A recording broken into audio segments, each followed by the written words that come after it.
பிரியமானவர்களே, இந்த நாளிலே ஒரு வேத வசனத்தை காண்பிக்க விரும்புகிறேன். வெளிப்படுத்தல் விசேஷம் 21:5. சிங்காசனத்தின் மேல் வீற்றிருக்கிறவர், இதோ நான் சகலத்தையும் புதிதாக்குகிறேன் என்றார்.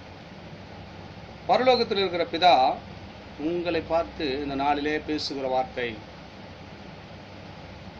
அநேக காரியங்கள் நம்ம குடும்ப வாழ்க்கையிலையா இருக்கலாம், வேலை ஸ்தலத்திலேயா இருக்கலாம், அநேக காரியத்திலே நம்ம புதிதாக்க முடியாதபடிக்கு இது எப்போ நடக்க முடியாதபடி இருக்கிற காரியத்தை ஆண்டவர் இந்த நாளிலே புதிதாக்க போகிறேன் என்று சொல்லுகிறார்.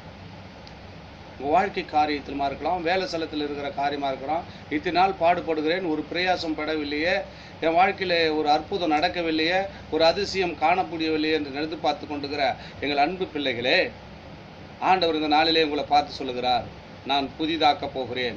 உங்கள் வாழ்க்கையை புதிதாக்க போகிறேன், உன் வேலை ஸ்தலத்தை புதிதாக்க போகிறேன், உன் பிள்ளைகளுடைய வாழ்க்கையை புதிதாக்க போகிறேன் என்று ஆண்டவர் உறுதிப்படுத்தி சொல்லுகிறாருங்க.